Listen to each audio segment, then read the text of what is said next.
Accessing agent files. Brian Sovryn. Early 21st century anarchist. Creator and host of the podcast Sovryn Tech.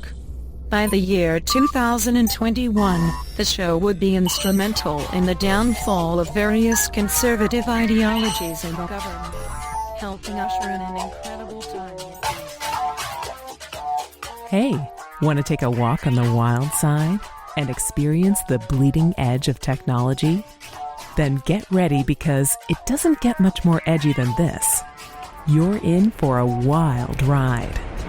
You're listening to Sovryn Tech with your host, the man in triple black, the golden stallion of the tech world, Brian Sovryn. He's got a huge brain. And now here's Brian.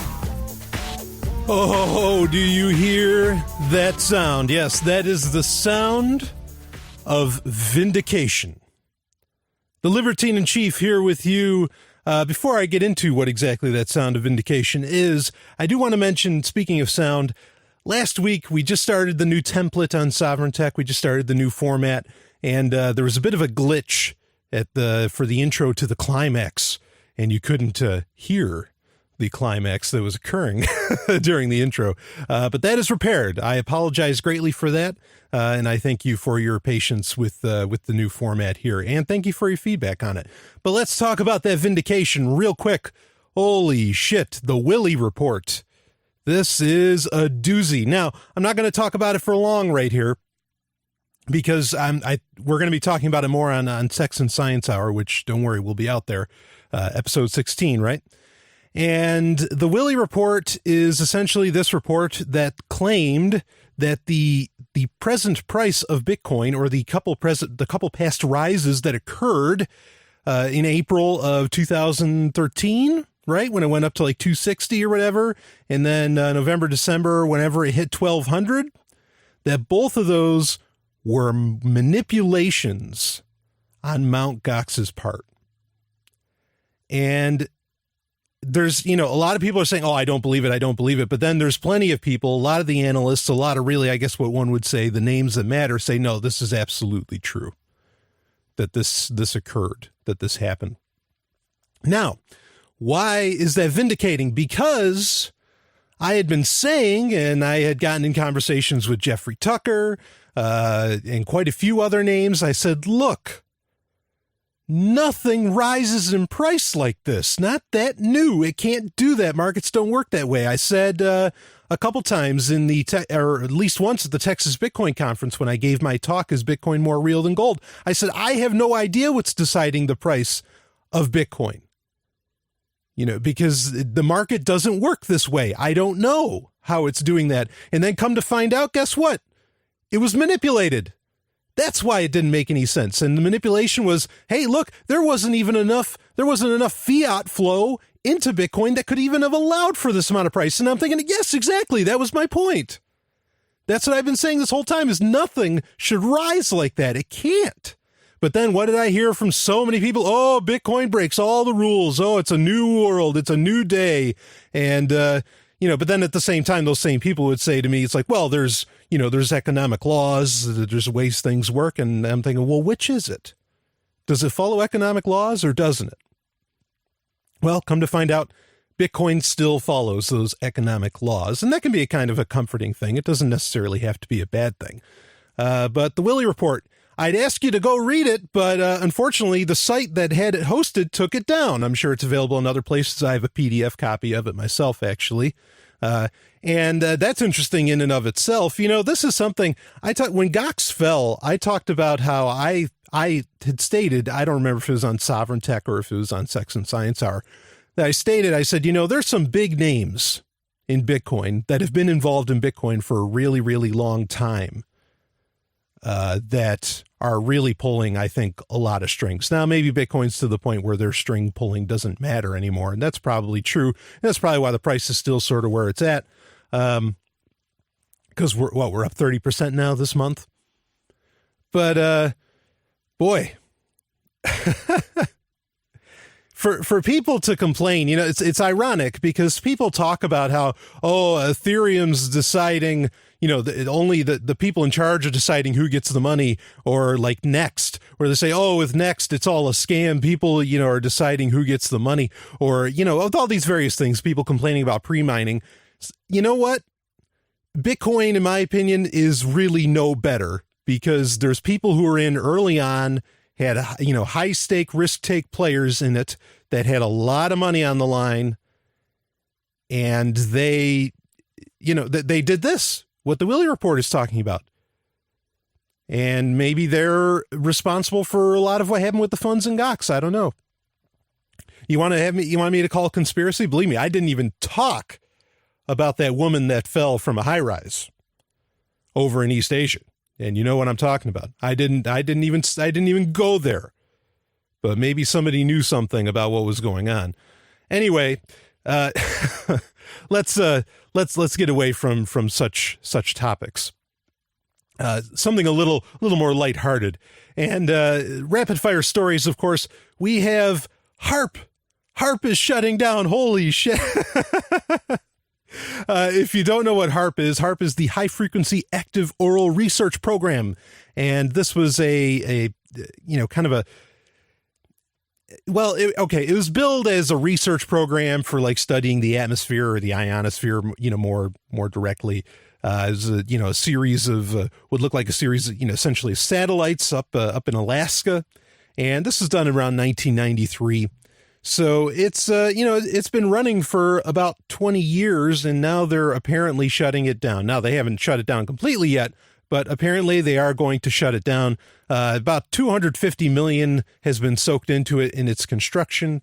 This has just been really, I think, an absolute waste of money. I don't know exactly what research has come out of it per se, but conspiracy theorists love this. Alex Jones, Jesse Ventura, they love HARP. They think HARP is doing so many things from weather control to mind control. There's some things, I think, some of the conspiracy theories around HARP that I think may have been true, like the ability to search for oil in caves by bouncing off, like VHF signals off of the, off the ionosphere, off the atmosphere, essentially. And I there may be some truth to that, and that leads into a whole slew of things. But anyway, HARP is apparently getting shut down. Really, I didn't see that coming. I was far more hoping that Guantanamo Bay would get shut down because we were actually told that one would, 7 years ago. But I guess that's not happening either. They're just adding on buildings, right? Was it Camp 60 or whatever it's called? Anyway, DARPA, more government projects. DARPA they're devising a hack-proof, invulnerable drone. It's called the HACMS. And that's ironic because now the acronyms are getting to the point to where they don't actually spell something out unless that's HACMS. And I don't know. But all I can say is this to DARPA: if you think you have a hack-proof, invulnerable drone, challenge accepted. Let's see how long that lasts. I mean, really, the instant you try saying something, this is invulnerable, you're just asking for it to get, hacked. And I say hacked because it's a heroic act to do anything against these ridiculous government programs. And why are they making these things hack-proof? So the enemy can't take them over. That way they can kill more people without worrying about repercussions.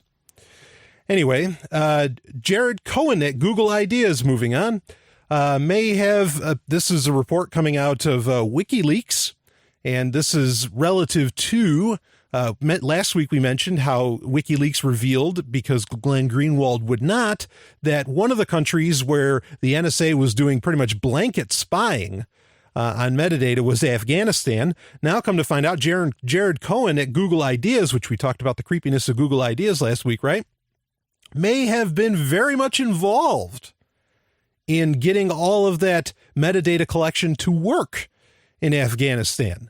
So we kind of talked about the creepiness of Google Ideas. Well, this may be the implementation of the creepiness of what's going on there. and no one's really coming out with statements against it, but then maybe that's because everybody just wants to write off whatever WikiLeaks says out of hand anyway. And of course, Glenn Greenwald will be releasing, apparently he's going to be naming names of people that the NSA has been spying on. That is going to be very interesting to hear. Apple confirmed the Beats purchase for $3.2 billion. And now Dr. Dre is the first hip hop artist to be a billionaire or a multi-billionaire, whatever. A lot of people are asking, why is Apple doing this? I don't even want to touch on that. My whole shtick with this is that before Dr. Dre was the richest hip-hop artist in history, that title actually belonged to my personal favorite rapper. Yes, I have a favorite rapper. I happen to like rap amongst many other genres of music. P. Diddy. So Diddy, Diddy had a brand on Beats that sold relatively well. It was an earbud thing, a little diamond on it, with Diddy's usual panache. And I'm a little disappointed that Diddy's really not getting the credit for helping Beats get to where it is. And I think maybe, hopefully not before long, maybe Diddy will be back on top. So that's the only thing with the Beats thing that kind of offends me, is that Diddy really made it happen. He was known as being the man, that the hip hop artist that really made it. And now it's Dre. Damn it. Sorry. Yeah, that's straight out of Compton right there. I say all that in jest. Of course, I am a huge fan of Diddy. I'm somewhat of a fan of Dre. Chronic was a pretty awesome album, right? But ain't nothing but a G thing. So Firefox is implementing, this is pretty exciting because I'm always looking for that Skype killer. If you want to add me on Skype, Brian.Sovryn, of course, that's Sovryn. Feel free to add me. I announced it on Twitter and all these other areas. Go ahead and add me there. It doesn't mean that I'm necessarily going to talk with you, but sometimes I do engage with my fans, and some of the fans of the show do know that I very much will engage with you, even on Skype. And, but go ahead, you can add me on there. But anyway, I'd love for Skype to just die. Look, Skype, it's known. It's one of those pieces of software that everybody's known for years, way before Snowden or Drake or anybody, that this app was recording you, spying on you, and was getting sent to U.S. government agencies. It's been known for so long, and people are just like, oh yeah, I think I'll use this Skype. And now with Snowden revelations, they start freaking out, and it's crazy. Anyway, so for business reasons, I still have to use Skype, but boy, I'd love to see it go away. And Firefox hopefully is to some degree leading the charge on this. Not that they're the only ones that have this built into them, but WebRTC, which is essentially a protocol allowing you to do voice calls, video calls, all kinds of stuff just within the browser itself. Other browsers have this built in. No one's really making use of it, but now in the Firefox nightlies, it's been noticed that it is getting implemented pretty seriously, and that's getting taken very, very seriously by Firefox, as to where other companies not so much. Of course, Google kind of does it, but they have their Hangouts thing, and it's all part and parcel. But it'll be good to see a nice, open source implementation of WebRTC. Really hoping for that. Twitter, maybe buying SoundCloud. I don't mind this. If this happens, that's okay. Twitter is the least of all evils. They're still evil, but they are the least of all evils in the social media world. So if they buy SoundCloud, that's cool. But, at the same time, I kind of hope SoundCloud sticks to its guns. One listener of the show, he made mention to me. He said, SoundCloud has the potential to be a huge social media service on its own. Now, it already kind of is. And a lot of audio services are starting to do this, like TuneIn, which Sovryn Tech is on TuneIn now. You can go check that out if you want. There's a link at sovryntech.com on the left-hand side of the page. But anyway, SoundCloud has the potential to be like, because before there was a Facebook and MySpace, and even MySpace was, relatively big because of the music that you could share on it, right? Before all this stuff, there was like Last FM. There was a whole slew of services that were really like MP3 or music based, and they were the social media empires of their time. And I think SoundCloud really might be in a prime position to pull that off. But yeah, sooner or later, probably somebody's gonna buy them out. Whether that's good or bad. If it's Twitter, whatever. I mean, Twitter Music canceled, so I guess they gotta run to something, right? But speaking of Twitter, and by the way, as I say, there's a new ad that says how you can help out the show, donate, and all that stuff. But following me on SoundCloud is like the number one thing you can do really to help out the show. Following on SoundCloud and Twitter are the two things that can really help out. So again, if they combine, hey, maybe my numbers will just combine in that case. But speaking of Twitter, here's something I'd like, Satya Nadella, who is he's the CEO of Microsoft now. Yeah, in case you didn't know, Ballmer's gone. And just a class act guy, really nice guy, really personable guy. He's not my first choice for being the head of Microsoft. Of course, Scott Forstall was. And if you don't know Scott Forstall, he was previously at Apple, kind of got let go by Apple. He was behind Apple Maps. And I'd really love it if I want Scott Forstall working for Microsoft, because I want to see what he could do with that beast. And so here's a homework assignment if you wish it. And I know the word homework could be triggering, I suppose. But here's a homework assignment for listeners of Sovryn Tech.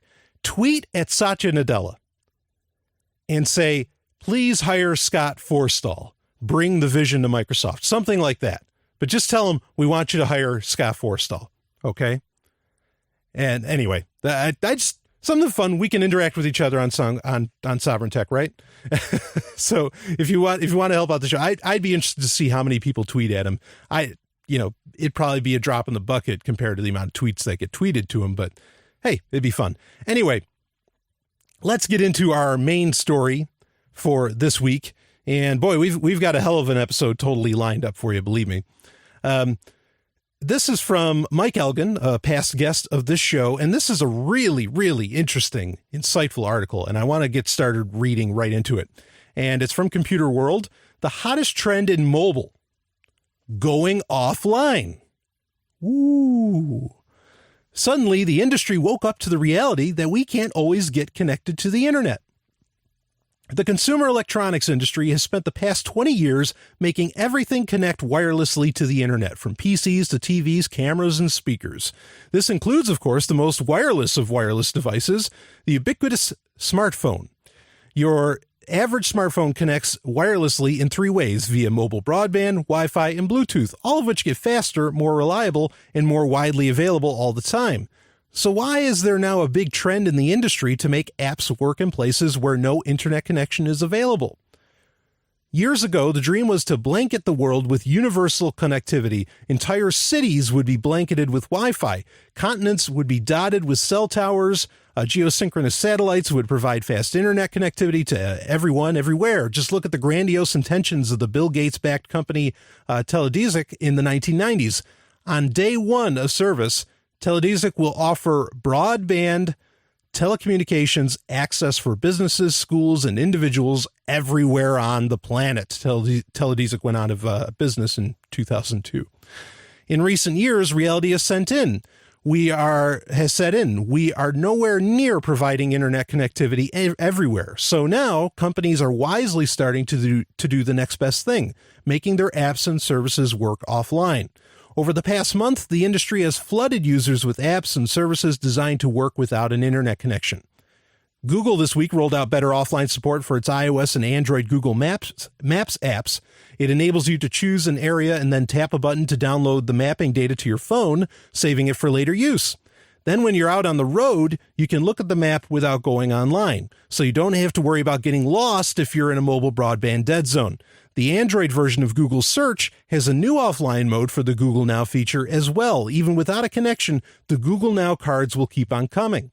The company has also been working hard to make its cloud-centric laptop platform, the Chromebook, as functional offline as possible. That is true. Google publishes a page listing all the things you can do with the Chromebook without an internet connection. things like using email, adding appointments to the calendar, and so on. Any day now, Chromebooks will have the ability to download and play TV shows and movies offline, and that is happening through Google Play. Facebook this month updated its iOS app with the killer feature du jour, in offline mode. The app now enables you to create posts without an internet connection. They're uploaded automatically the next time you connect. A similar Android upgrade is coming soon. Square is a point-of-sale product and services for phones and tablets that enables small companies and even individuals to accept credit cards and payments generally. With great fanfare, the company recently rolled out an offline mode, which enables companies to swipe credit cards without a connection. Once the connection is reestablished, the payment is processed. And then there's offline connectivity. Wait, what? When internet access is unavailable, the only option is to just deal with it. Or is it? A new technology in Apple's iOS 7 called the Multi-Peer Connectivity Framework enables connectivity in places where the internet is inaccessible. It does this by enabling mesh networking or peer-to-peer connections by apps that are explicitly designed to support multi-peer connectivity framework technology. Wireless mesh networks are made possible by the use of radio nodes that can both connect and be connected by other wireless mesh devices, forming an ad hoc chain of peer-to-peer connectivity. And, that's an interesting point about Apple, kind of leading the charge to some degree on this, but I'll talk about that more in a minute. Depending on the app, two kinds of networks can be formed with multi-peer connectivity framework technology. One is an isolated network, which is formed when, say, 10 devices connect and communicate with one another, but aren't connected to the internet in any way. The other is a chain of devices that connect to each other and back to an internet-connected device, thereby bringing internet connectivity to all of them. And I want to skip ahead here on the article. It gives some examples, great examples, including FireChat, which was kind of the first device to really make use of this multi-peer connectivity framework. But FireChat is designed by OpenGarden. And of course, OpenGarden, speaking of mesh networking, is one of the best implementations I've seen of mesh networking. Not so much even of mesh networking, but just connectivity improvement overall and redundancy. A huge fan of OpenGarden, love it. And so they mentioned that, and then they mentioned a couple other pieces of software. Of course, you can look at the show notes at sovryntech.com to read up on that. But let's cut to the chase on it. And essentially, it's clear that the mobile industry, this is Mike Elgin going on, or wireless mesh networking has existed for years, but Apple's multi-peer connectivity framework is bringing it into the mainstream because it's built in as a core feature of a major consumer operating system.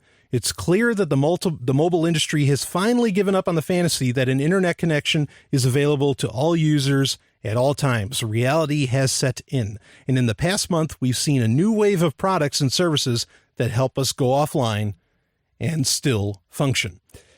So this is an interesting assessment because this is a very recent article, and Mike Elgin, like myself, is sort of the kind of tech journalist that is interested in the tech culture, that reports on the tech culture, not so much, the finer details or the rubbing elbows types. There's three different types, and those are the three. And this is interesting because when you consider that Facebook and Google have been buying up, like drone companies or whatever else to essentially, transmit, or, you have Project Loon that would transmit internet down to the masses. To think that they are planning on still working out offline, or having their apps work better offline and more viably offline, makes me think that perhaps when they bought out these companies, they started coming to the realization that maybe they can't do everything that they want to do. Believe me, the market's been there for not just, phone connectivity has been possible via satellite for a while, but the market's been there for a good 20 years. Okay. For the internet to be, about 20 years, for the internet to be available to people that are seafaring. And it just hasn't worked out. You know, I mean, it's not like suddenly, you know, it's not like the tech wasn't there back then. The thing is that the technology itself, the ability as we know of it today, may not work as well as everyone thinks it's going to work. They may not have the speeds that they're looking for, especially Google. Google wants video to be transmitted. YouTube is one of their biggest things. And so maybe they're finding out that, you know, that this whole, you know, drone powered internet may not be able to really pull off the job for various reasons. And that is interesting. But more interestingly is that, you know, yeah, the idea that the stuff is being pushed to go offline. I don't know how well that's going to work with people. In fact, I'll be interested to see statistics in the future to see how many people move to, you know, urban areas, more urbanized areas, and move away from, you know, the countryside or whatever, just to be able to take advantage of so many of these new services, be they technological or not, but certainly powered by, you know, the mobile devices everywhere. It'll be interesting to see how many, you know, what that influx situation looks like, where people are just going to move in just to be able to, for whatever reason, take advantage of some of these services that apparently they never really needed before. So why do they need them now? But that, you know, that's something that may occur. I don't know. I thought the article is absolutely fascinating in pointing a lot of this out. And in fact, it made me feel a little more comfortable, because I'm thinking, because, you know, a lot of my thoughts are on, okay, let's reset a little bit. There's a lot of people saying that we're not, you know, there's people who use the word post-PC, and speaking to Satya Nadella, he said that we're in the post-PC. We're in the post-PC world. We're in the post-tablet world. And a lot of people think that just literally everything is going to mobile. This may not be new news to you, okay, but a lot of people thought everything was going to tablet, but now people are even saying that even with the growth numbers that tablets are showing, that market's already come and gone, that literally everything will be going to mobile, and everything will be not necessarily going to mobile. That's not the end game, but that everything will be app centric. And this is pushing towards that world, this offline capability of where everything is app centric. Now, the good thing about that is that myself, I want to, you know, I don't necessarily want my mobile phone. I don't want that consistent connectivity all the time. I've often talked about it on this show, and I can talk about it more in the future.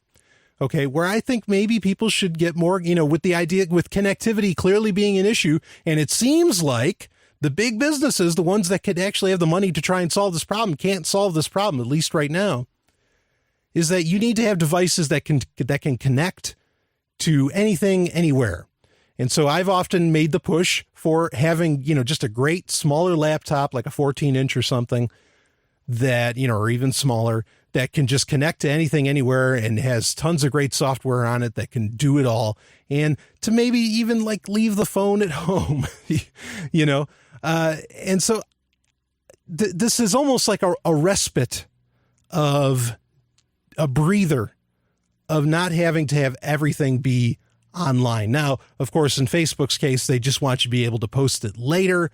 And, you know, I don't know, is this a push to somehow fight against the idea that a lot of people are, there's, what is it, the slow living movement, where people are just wanting to slow down. They're not wanting to be so interconnected. I mean, holy shit.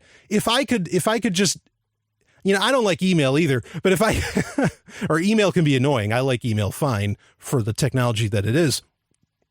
But if I could eliminate all the social networks, you know, and not have to worry about that, oh, please. You know, it's crazy.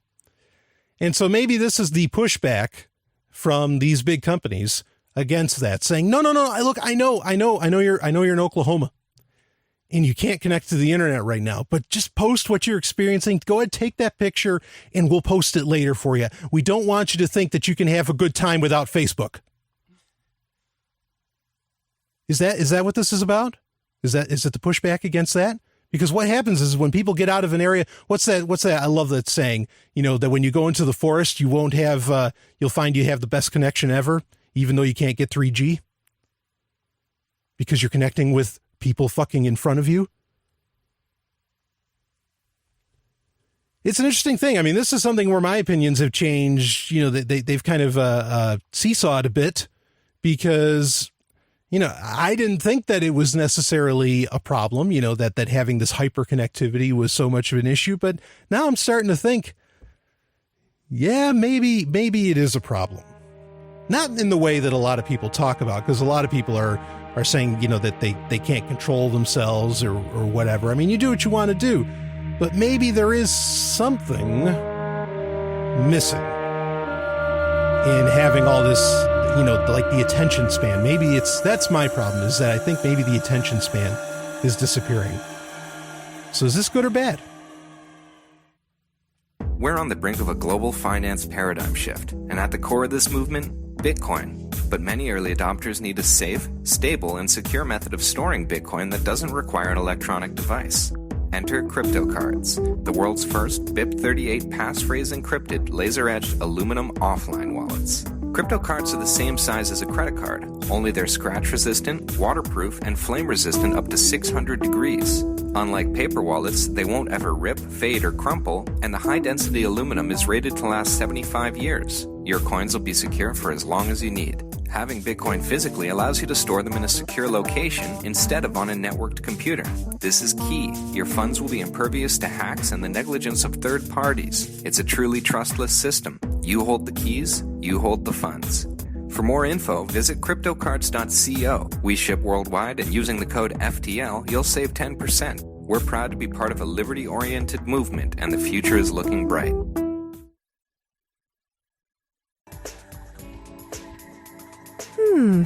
Hello, Mr. Sovryn. Brian Sovryn. And yours? Natalia. Care to play a game of roulette? I'd love to. Number and color? 69. Black. As you wish. Tech Roulette. It is time for Tech Roulette, where you send me the stories and I end up talking about them. Got a couple here for you. One of them is exceptionally long, and so I won't be able to read the whole thing, but we will definitely talk about its implications. But before I do, I just want to make one last point on the last segment, where I was talking about offline connectivity and that maybe this like hyperconnectedness is a problem. There was a story where there's a company that's developing an app for Google Glass where it will, as you're reading a book, it will instantaneously, like if you don't know the definition of a word, it will bring up the definition of the word for you and everything.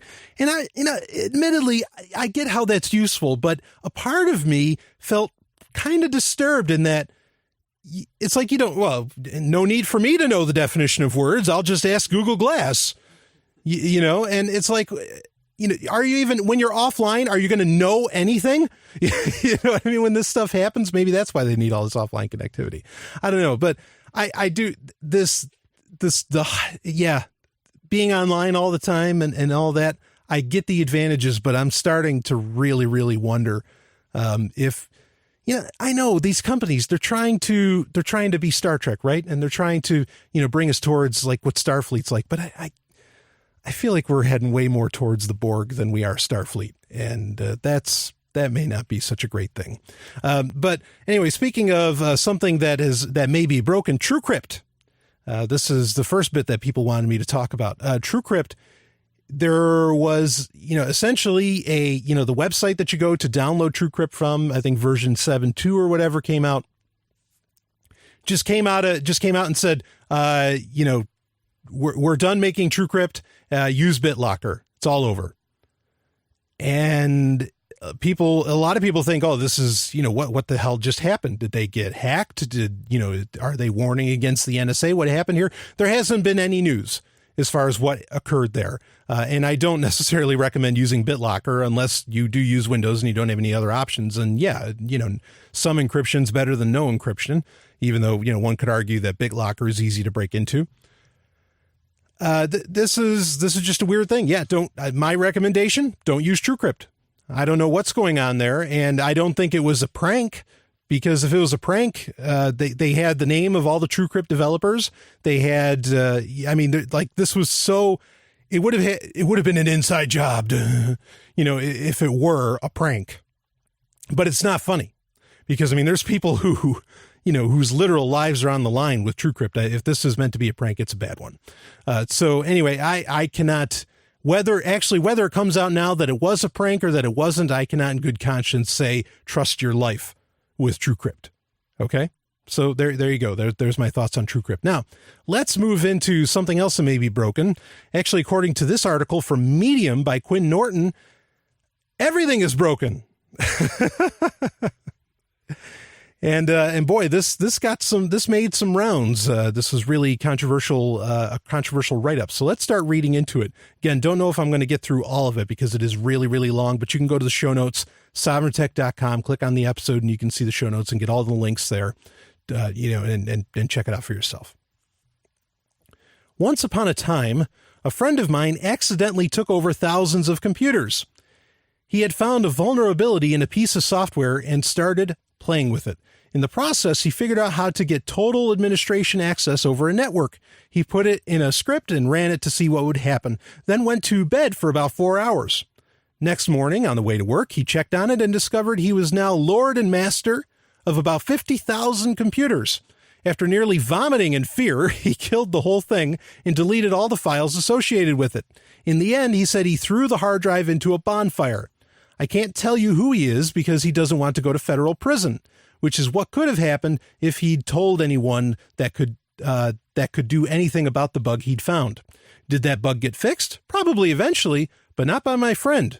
This story isn't extraordinary at all. Spend much time in the hacker and security scene, you'll hear stories like this and worse. It's hard to explain to regular people how much technology barely works. How much the infrastructure of our lives is held together by the IT equivalent of baling wire. Computers and computing are broken. For a bunch of us, especially those who had followed security and the warrantless wiretapping cases, the revelations weren't big surprises. We didn't know the specifics, but people who keep an eye on software knew computer technology was sick and broken. We've known for years that those who want to take advantage of that fact tend to circle like buzzards. The NSA wasn't and isn't the great predator of the internet. It's just the biggest scavenger around. It isn't doing so well because they are all powerful math wizards of doom. The NSA is doing so well because software is bullshit. 8 months before Snowden's first revelation, I tweeted this. See spoiler alert. Everything's got 0 days. Everyone's tracked. All the data leaks. All the things are vulnerable. It's all fucking pwned. And this was tweeted on August 17th, 2012 by Quinn Norton. It was my exasperated acknowledgement that looking for good software to count on has been a losing battle, written by people with either no time or no money. Most software gets shipped the moment it works well enough to let someone go home and see their family. What we get is mostly terrible. Software is so bad because it's so complex and because it's trying to talk to other programs on the same computer or over connections to other computers. Even your computer is kind of more than one computer, boxes within boxes, and each one of those computers is full of little programs trying to coordinate their actions and talk to each other. Computers have gotten incredibly complex while people have remained the same gray mud with pretensions of godhood. Your average piece of shit Windows desktop is so complex that no one person on earth really knows what all of it is doing or how. Now imagine billions of little unknowable boxes within boxes constantly trying to talk and coordinate tasks at around the same time, sharing bits of data and passing commands around from the smallest little program to something huge like a browser. That's the internet. All of that has to happen nearly simultaneously and smoothly, or you throw a hissy fit because the shopping cart forgot about your movie tickets. We often point out that the phone you mostly play casual games on and keep dropping in the toilet at bars is more powerful than all the computing we used to go to space for decades. NASA had a huge staff of geniuses to understand and care for their software. Your phone has you. Plus a system of automatic updates you keep putting off because you're in the middle of a Candy Crush saga every time it asks. Boy, let me tell you, I am obsessive compulsive about updating my software on my phone. I check, I don't wait for Android to notify me. I check it like 15 times a day. I go to the Play Store to see if there's any updates. Because all of this, security is terrible. Besides being riddled with annoying bugs and impossible dialogues, programs often have a special kind of hackable flaw called 0 days by the security scene. No one can protect themselves from 0 days. It's their defining feature. 0 is the number of days you've had to deal with this form of attack. There are not so terrible 0 days, there are very bad 0 days, and there are catastrophic 0 days that hand the keys to the house to whomever strolls by. Think Heartbleed? I promise that right now you are reading this on a device with all 3 types of 0 days. I'm reading it on a Chromebook, and it's probably still accurate, as good as Chromebooks are. But Quinn, I can hear you say, if no one knows about them, how do you know I have them? Because even okay software has to work with terrible software. The number of people whose job it is to make software secure can practically fit in a large bar, and I've watched them drink. It's not comforting. It isn't a matter of if you get owned, only a matter of when. Look at it this way. Every time you get a security update, seems almost daily on my Linux box, whatever is getting updated has been broken, lying there, vulnerable for who knows how long, sometimes days, sometimes years. Nobody really advertises that part of updates. People say, you should apply this, it's a critical patch, and leave off because the developers fucked up so badly your children's identities are probably being sold to the Estonian mafia by smack-addicted script kiddies right now. Really bad bugs, and who knows which one those are when they click the restart later button, can get swept up by hackers, governments, and other horrors of the net that are scanning for versions of software they know they can exploit. Any computer that shows up in a scan saying, hey, me, I'm vulnerable, can become a part of a botnet along with hundreds of thousands of other computers. Often zomboid computers get owned again and become part of yet another botnet. Some botnets patch computers to throw out the other botnets so they don't have to share you with other hackers. How can you tell if this is happening? You can't. Have fun wondering if you're getting your online life rented out by the hour. Next time you think your grandma is uncool, give her credit for her time helping dangerous Russian criminals extort money from offshore casinos with DDoS attacks. Recently, an anonymous hacker wrote a script that took over embedded Linux devices. These owned computers scanned the whole rest of the internet and created a survey that told us more than we'd ever known about the shape of the internet. The little hacked boxes reported their data back, a full 10 terabytes worth, and quietly deactivated the hack. It was a sweet and useful example of someone who hacked the planet to shit. If that malware had actually been malicious, we would have been so fucked. And you know what? I had this on my Google Plus page. This was like my cover photo, was the picture of how the internet is used around the world. And this literally, it was a totally, quote unquote, illegal, a totally illegitimate use, collection system. And that's absolutely true. Imagine if that was malicious. I'm going to skip ahead quite a bit here. I mean, there's so much to talk about. You know, there really is. Like the fact that there aren't great coders. That is so true. They are so rare. You know what it takes to be a coder with the OpenBSD team? That may be the greatest conglomerate of coders on the planet are the guys that work for OpenBSD. Oh boy. Anyway, let's see. A well-written encrypted chat. What could go wrong? Let's take an example computer experts like to stare down their noses at normal people for not using. OTR. It's off the record. I recommend using that. OTR, or off-the-record messaging, sneaks a layer of encryption inside normal plain text instant messaging. It's like you got an AIM or Jabber or whatever and talked in code, except the computer is making the code for you.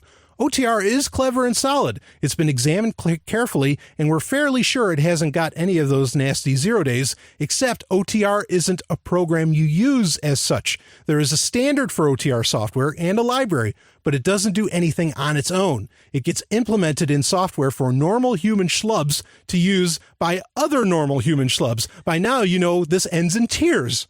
The main thing that uses OTR is another piece of software that uses a library called libpurple. If you want to see InfoSec snobs look as distressed as the donkeys that shit out their interfaces, bring up libpurple. Libpurple was written in a programming language called C. C is good for two things, being beautiful and creating catastrophic 0 days in memory management.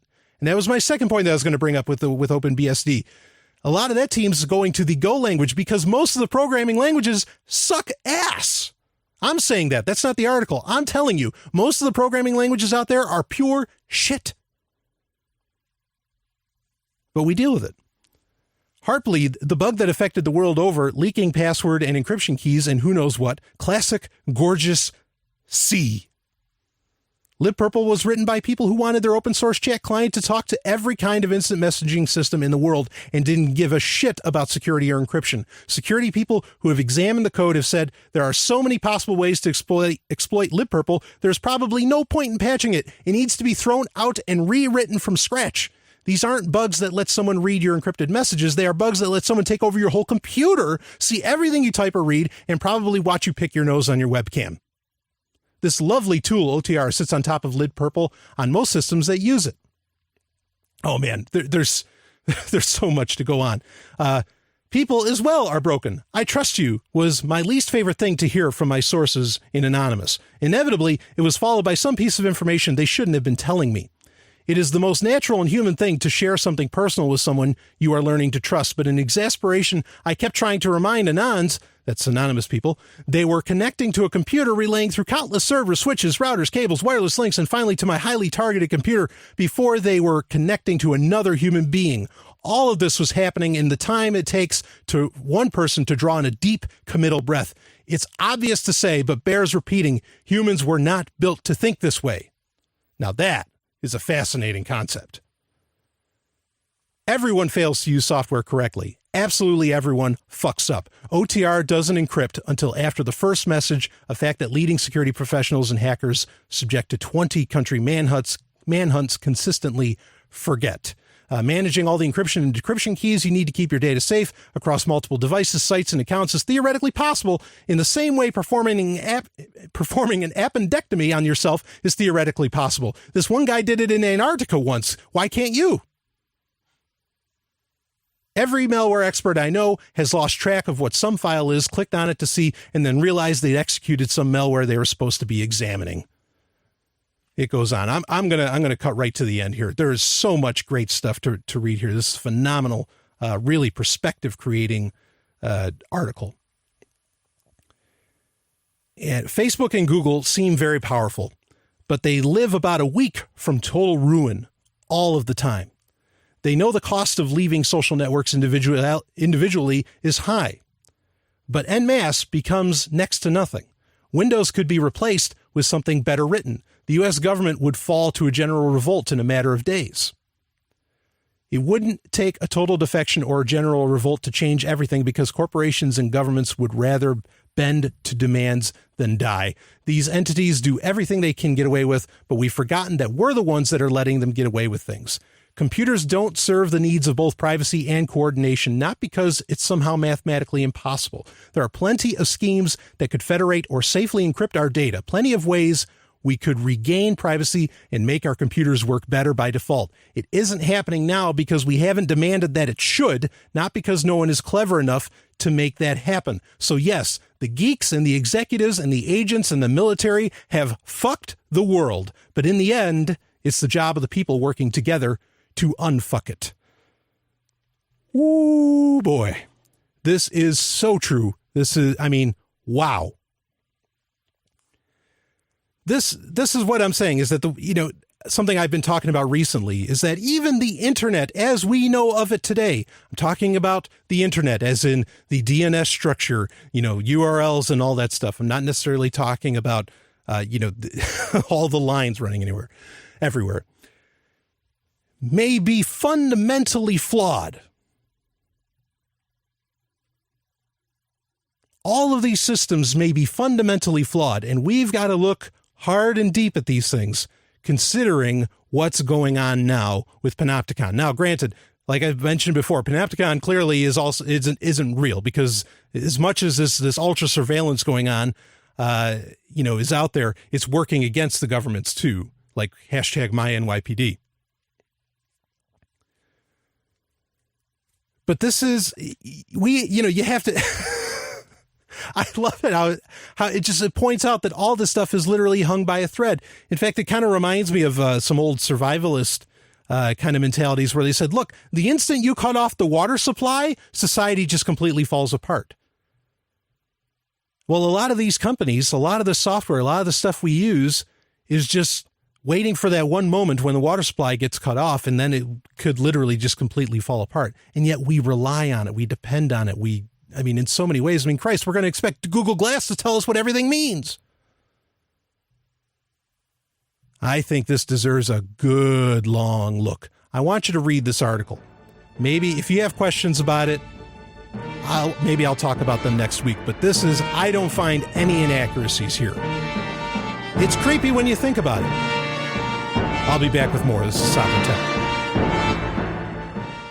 Hey, Brian, what's that funny sticker over your laptop webcam? I was trying to spy on you while you were in the shower, but now I can't. See, that's why I have it. And it's from EFF.org. EFF, what's that? It's the Electronic Frontier Foundation, totally donor-funded organization that fights for internet freedom, privacy. Wow, that sounds great. So EFF.org, I support internet freedom and privacy, and maybe you do too. Yeah, and you can support them with Bitcoin. The Electronic Frontier Foundation at EFF.org. You're a lucky man, Mr. Sovryn. Not many win so well at the game of chance. That's because it's not a game of chance, Natalia. It's a game of choice. Game of choice. It is time for Game of Choice. Boy, how do you follow up that article? Christ. Yeah, I'm never mind. I'm not even going to go there. I was going to say, look, all right, one comment. I love Bitcoin. Okay. I love Bitcoin. I've said it on the show many times. The Bitcoin code in and of itself is crap. Okay. So keep that in perspective too. Bitcoin cannot fail. Oh, yes, it can. Please. I love Bitcoin. Okay. We talked earlier about the Willie report. Man, read that. Anyway, let's get into Game of Choice. This week, I actually, Game of Choice is where it's Game of the Week. It's where I can talk about, maybe a game that went under the radar, a game you should be checking out. Or maybe it's a popular one. I'd love to do Wolfenstein: The New Order for Game of the Week. I love that. But anyway, that's a great game. But you don't need me to tell you about that. So I want to tell you about games, and maybe even games that were missed, that never happened.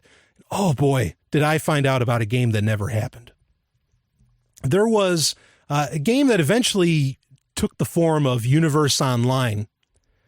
It was an MMO, okay, kind of like an EVE Online. It was supposed to be sort of a Me Too, I guess, of EVE Online. And this was being developed relatively recently, past few years. And originally the game was supposed to be a Babylon 5 MMO. Oh, man.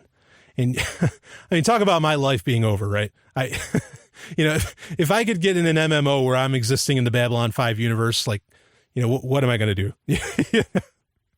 And it's such a shame. And there's a link in the show notes to a DeviantArt page where some of the concept art for that MMO is available, and you can check it out. Now, apparently this company that was going to put it out there that ended up doing Universe Online instead, they actually got Straczynski. They got J. Michael Straczynski to do stories for it. And believe me, you think Straczynski wouldn't want to do it? He tried. This was back in the 90s with Sierra Games, used to be a big game company. Sierra Games, they were going to make a Babylon 5 game. I think they even made a trailer for it, if I remember right. There was a DVD or a CD that came out, The Best of Babylon 5 or something. Not the album, but an actual CD-ROM that had a bunch of, it was like they did this in the 90s. It was pretty cool. It was like trying to make interactive encyclopedias and all that. There was a Star Trek encyclopedia that came out that way, which is pretty cool, to where instead of just looking up information about the Enterprise B and the updated Excelsior class starship, you could actually see the upgraded or the refit Excelsior class starship in action. It was pretty cool. And so there was a Babylon 5 disc like this, and I think even on that they had a trailer, or at least they had mentions, if I remember correctly, of the Sierra game of Babylon 5. So Babylon 5, everybody's always seen the potential for it to be a video game because it is such a sprawling universe, kind of like Star Wars, and just a ton of potential there.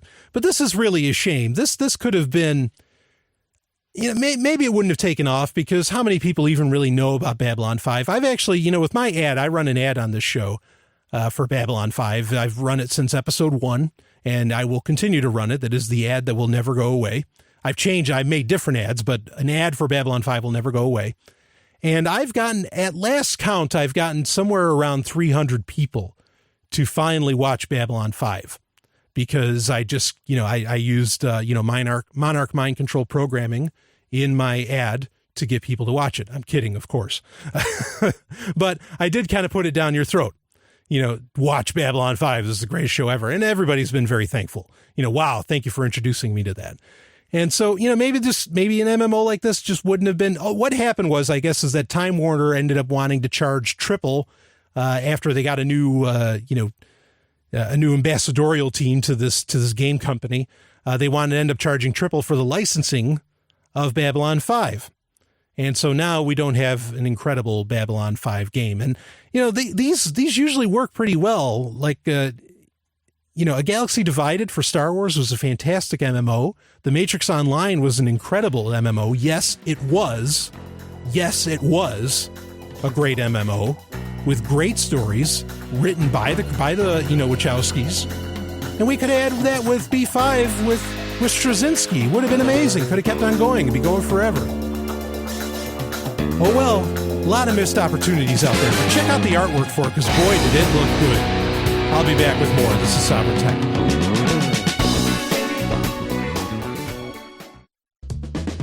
Time now for 90 Seconds on Sex with Dr. Paul. When it comes to women's chests, men often focus on the breasts and nipples. However, the part of a woman's chest that she might prefer having kissed and caressed could be the area above her nipples. Let's say from her neck, shoulders, and armpits, radiating down to her breasts. Or maybe she prefers the underside of her breasts to be kissed and caressed. As for what women have told us about nipple stimulation, one woman might not like nipple stimulation at all, no matter what. Another might like it, but wants it to be very gentle, while a third might really want to feel it. Now, this can also depend on how aroused a woman is. She might not want much nipple stimulation at the start, but enjoys it more when she's more turned on. Now, for some women, one breast or nipple can be more sensitive than the other. And here's something that men can really find confusing. When you're doing something that a woman finds pleasurable one moment or one day, but the next moment, it's painful. Also, some women's breasts become more sensitive during certain times of the month, especially if they're taking birth control pills. This is why it's so important to ask a lover what she does and doesn't enjoy when it comes to breast and nipple play. Develop clear signals. That way, she can let you know when adjustments need to be made instead of your having to be a mind reader. For more, visit 90secondsonsex.com. You are quite the man, Mr. Sovryn. Are you busy tonight? Natalia, if you'll excuse me, I just received a very important email.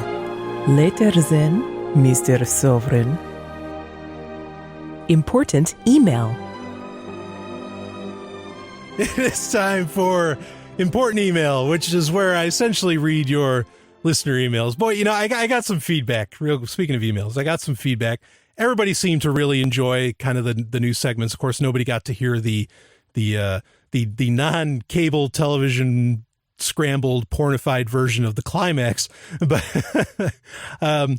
you will on this episode, I promise.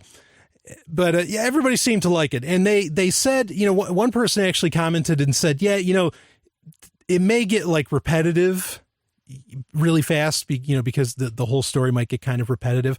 And I do agree. But the thing is that with the present setup, I made it easy enough to where I would just essentially write a new script for it, like a movie script, not a computer, not a language script. And so I will shake it up eventually down the line. So I won't let it get stale. That's why I like changing things in the show, reordering things, putting in new music here and there or whatever. And everybody loved the new theme and all that. And I'm glad. I love it too. So anyway, let's get to your listener emails. I'm going to try, and I've got a lot of time here. So I'm going to try and get to quite a few. I have tons of like little questions that were asked. And again, you can email me, sovereigntech@riseup.net. You can get in touch with me any way you want. Google+, Twitter, you can DM me on Twitter. That's fine too. With the email, you can email me if you need to know the answer like right away, like somehow it's mission critical. Okay. Cause I get people asking me questions about Bitcoin projects. I get people asking me questions about activism and things like that. And I do want to help you because we are changing the world, right? We are. So, if it's really, really important, you got to tell me. If you could answer quickly, that'd be great. Okay. I know you're being respectful. Just go ahead and ask me and just make sure you mention that. Otherwise, I'm going to save it for the show. Okay. And I probably won't respond necessarily directly to your email. Have gotten quite a few donations recently. Thank you so much for all of that. Some people donated even AURORACOIN to the show, some more Namecoin. I love both of those. I love Namecoin especially. There's Bitcoin donations to the show. I thank you so much. That really helps me out, and it lets me know that you appreciate what I do. And that's, that keeps me going, right? So anyway, let's get to some of these, a lot of people have said too that listener email is pretty much their favorite segment of the show, because I get into some deeper subjects. So not all these emails I'm going to get to are going to be deeper subjects, but I want to get to them. And somewhere in here, we'll talk about deeper stuff. Let's see what's the first one here. Just a last quick opinion, if I could. This is part of a longer email. So a lot of people are emailing multiple questions. That's fine. I organized them and I'll talk about them. Say you had some now underpowered mining equipment, say 30 gigahash or so for Bitcoin mining. When it becomes or became unprofitable to run it connected to a pool, would you prefer to turn it off or point it at a local Qt Bitcoin D client in the hopes of maybe finding a block in a year or two? Power and internet costs ignored. Well, I guess I have two answers to that. If power and internet costs were not a part of the program, then yeah, leave the network going. You know what I mean? Like, go ahead, have that power out there. I don't think that that's necessarily wasteful. Where it may be wasteful, though, is in that Bitcoin may not be the currency / platform of the future. And so, in fact, we may want something better. Okay. Because especially considering a lot of, hey, again, look, I love Bitcoin. I know I'm critical of the things that I really have high hopes in. Okay. That's a good thing. Too many people in the space, maybe a fear of their lives, are yes men and they don't want to step on toes. I don't care. I don't mind stepping on toes. Okay. So, but please understand, I love Bitcoin. We got an email to Sex and Science Hour where this guy's just like, oh, you think Bitcoin's a hipster? Well, get the fuck out of it then, and wear a fedora or something. It's like, no, you idiot. That's not what we were saying at all. We were saying that like the people that don't understand what Bitcoin was supposed to be about have come in and they're ruining it. Fucknut. Anyway, sorry, just these yutzes sometimes.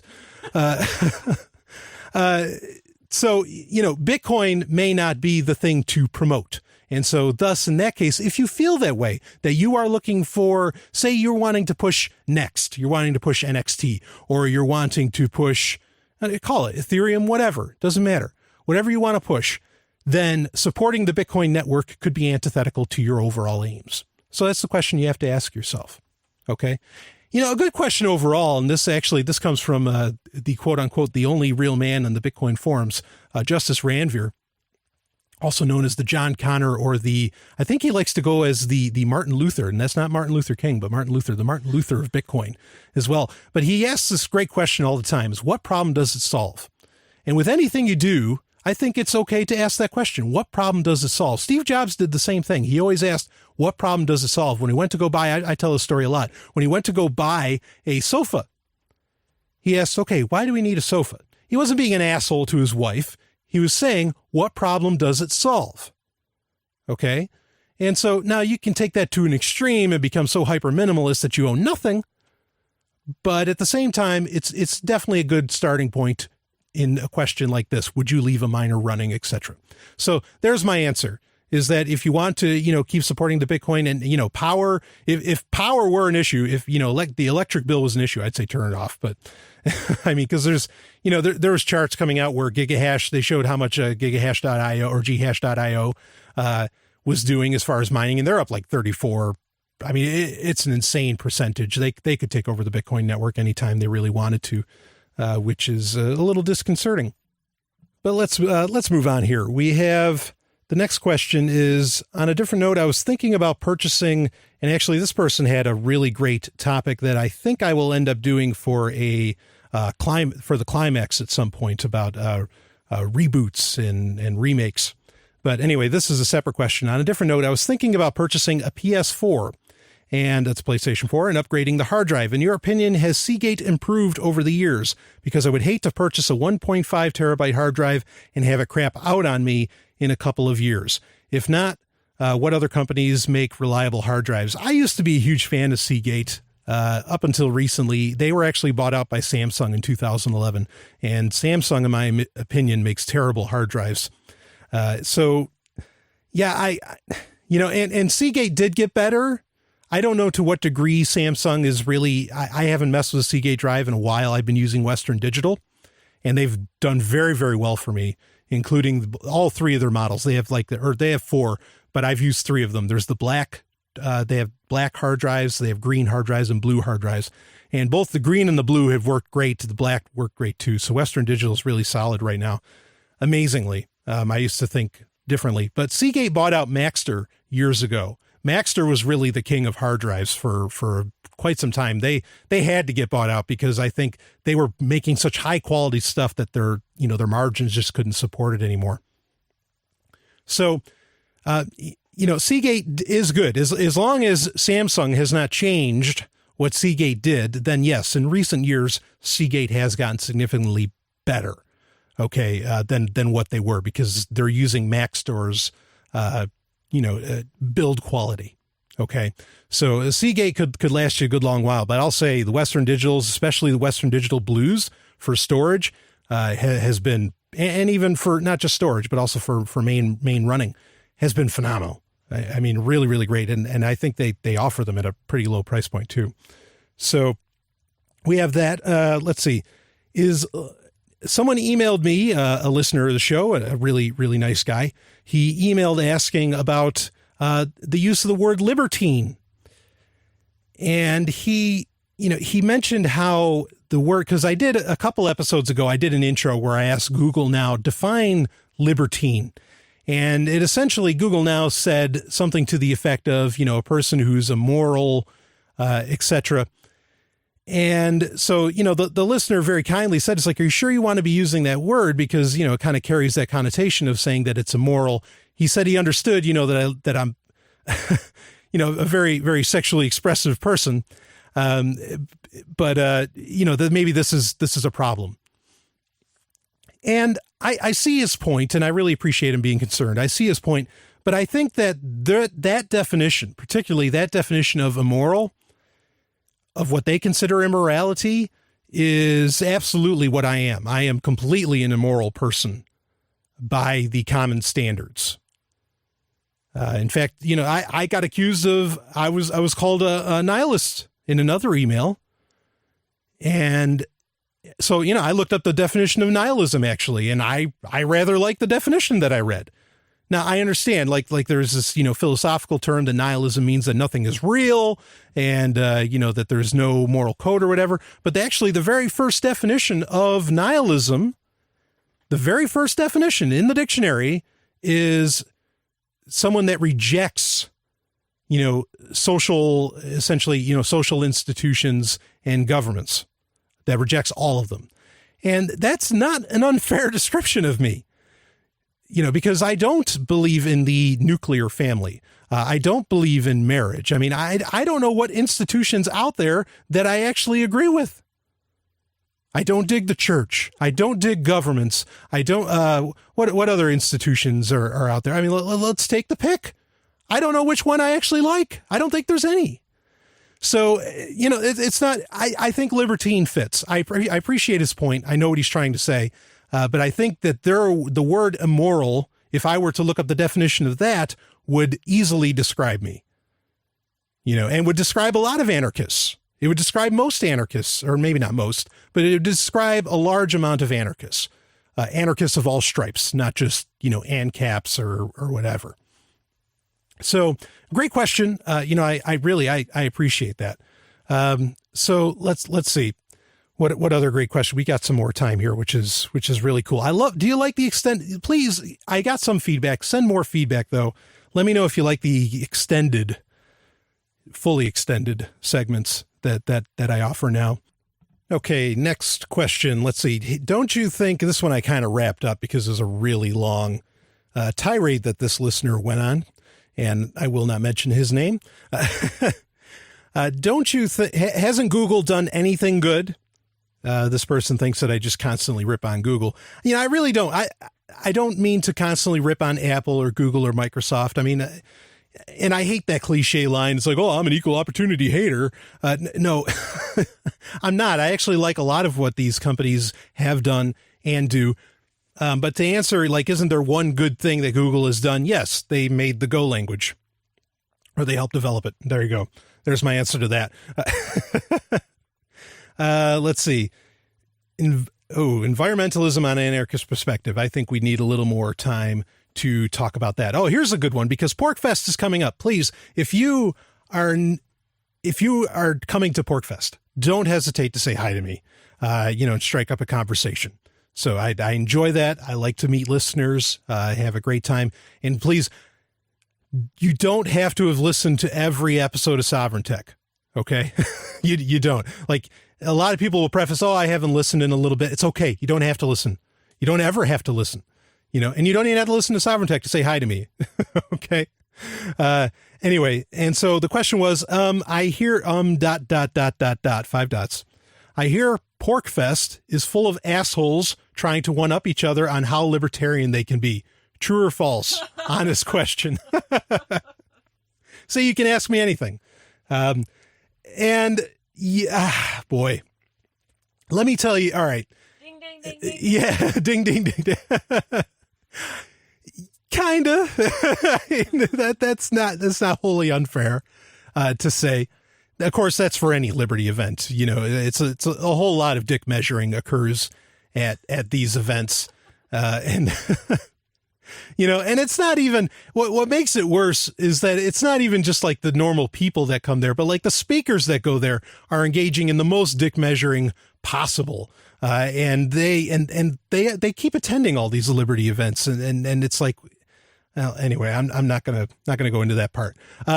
But it's not full of assholes. There's plenty of very, very nice people, but there are certainly a lot of people there that, that do engage in one-upsmanship, and they like to get in arguments over property and things like that. And fortunately, I've been relatively spared those conversations, and I don't know why. I'm beginning actually to think that for some reason, because, I don't, other than a couple great podcasts out there, I don't get asked to be on a whole lot of podcasts. Someone else had a listener question about that, and I'll get to that later at some point. Puke and the Gang has asked me to be on. There's maybe one other show that's asked me to be, or actually Taryn Lupo asked me to be on his show, and I had to respectfully decline as much as I would have loved it.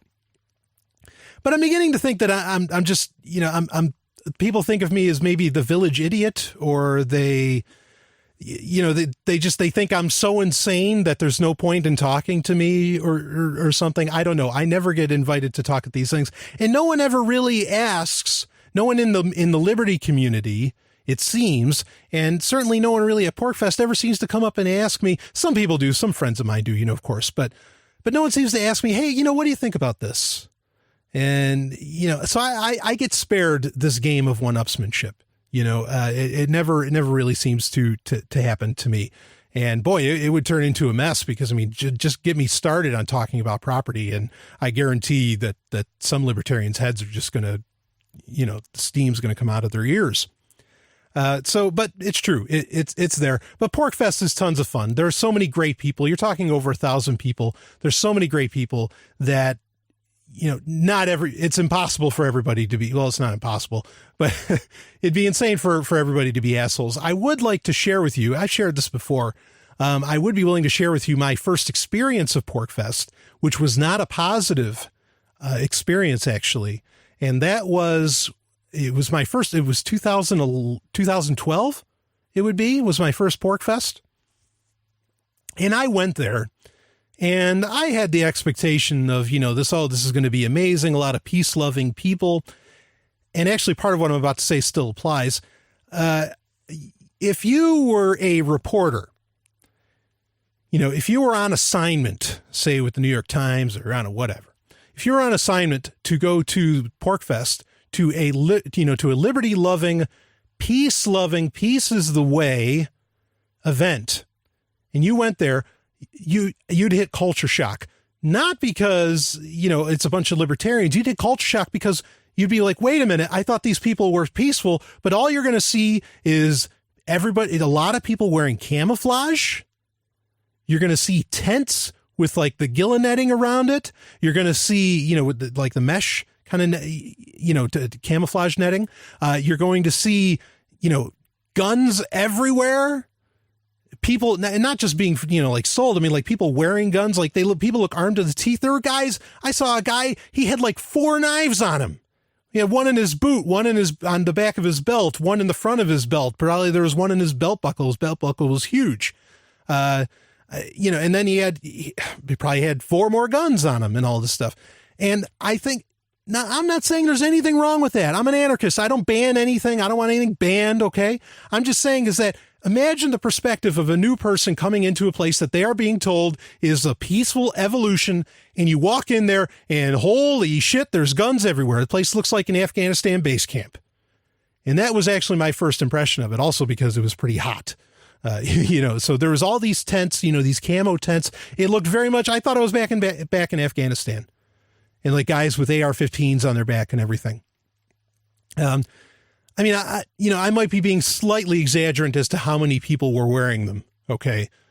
But that is there. And so, that bothers me because I would like to think that, you'd want new people to come to PorcFest and you'd want them to feel welcome.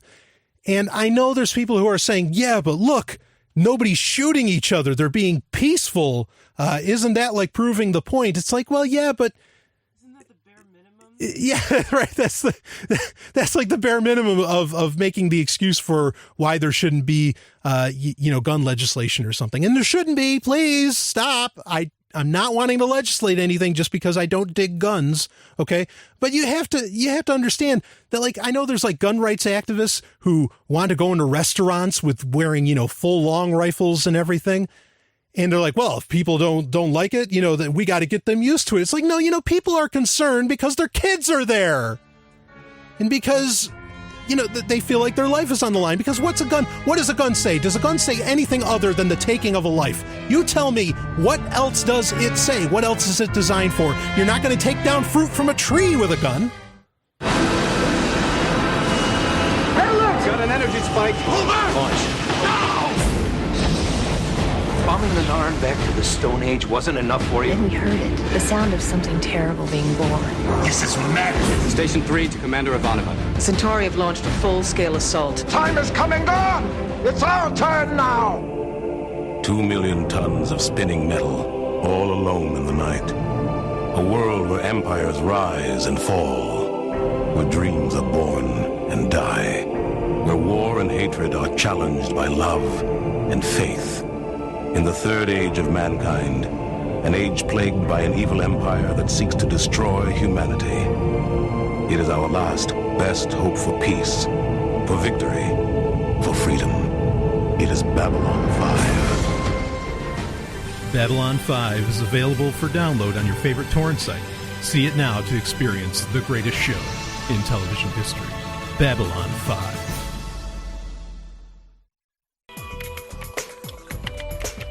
Agent Sovryn, go to this webpage and follow. What kind of webpage is this? Is that Natalia? I better go to the Website of the Week. It is time for Website of the Week, where I cover websites that may be useful, sometimes terrible, often funny, who knows what. Sometimes, of course, it blurs the line of Is it a website or is it actually a soft piece of software, right? Because so many services are in the cloud. This week, I actually kind of have a double header for you because they're relative. They're directly relative. And I really, really love this. The first website I'm going to tell you about is Udemy, and that's udemy.com.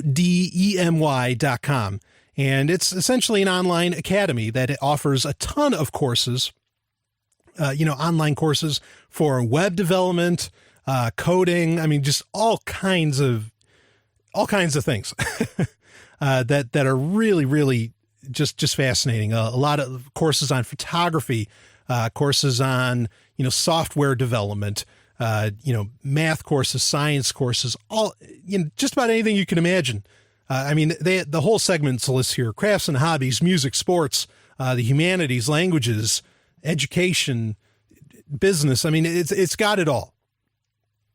This is really cool.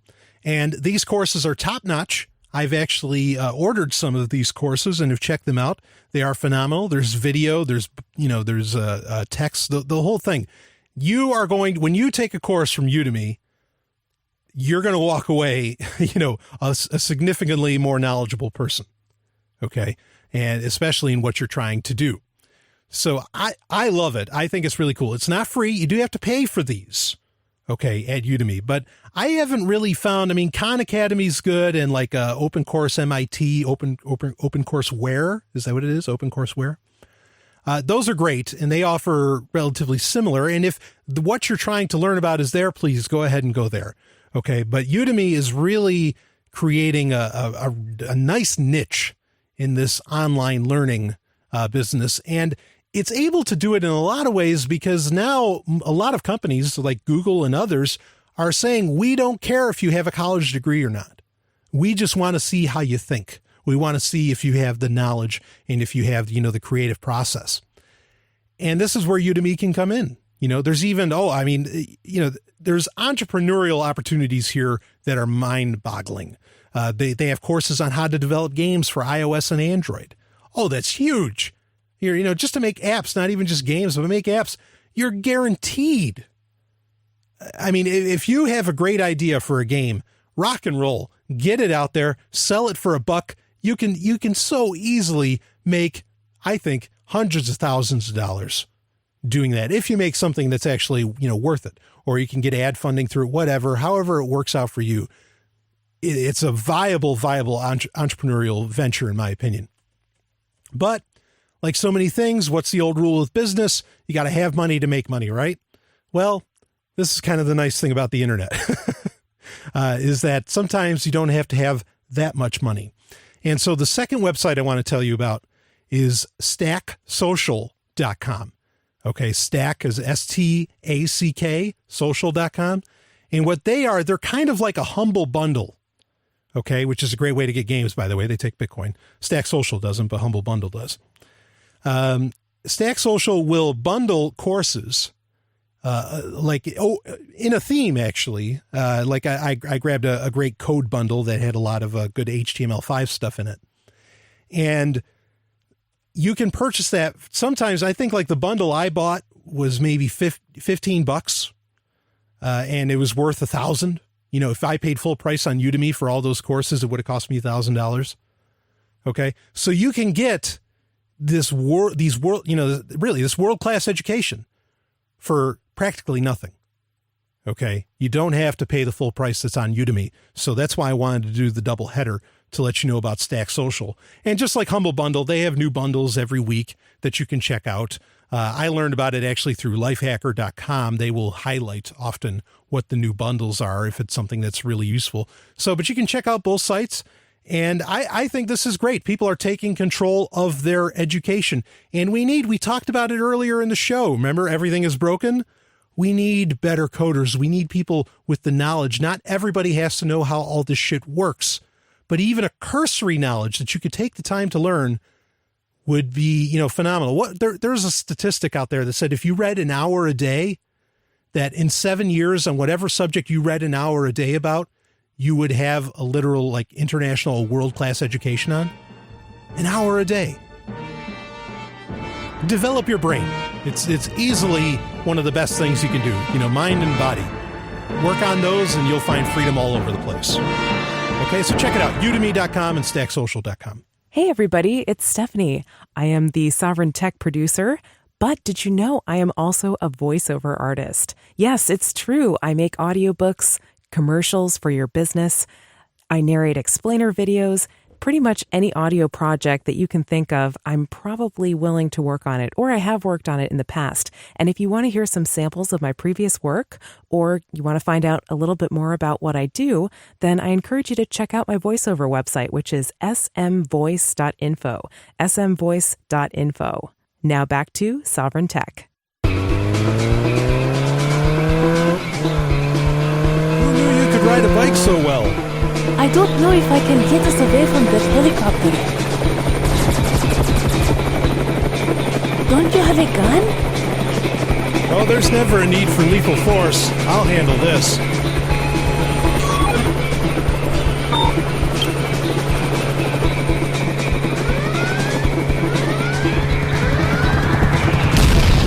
How did you do that? We'll be fine. A quick hack solves everything. Hacksec. It is time for Hacksec, which of course means that we talk about hackers and security. One or the other, maybe both.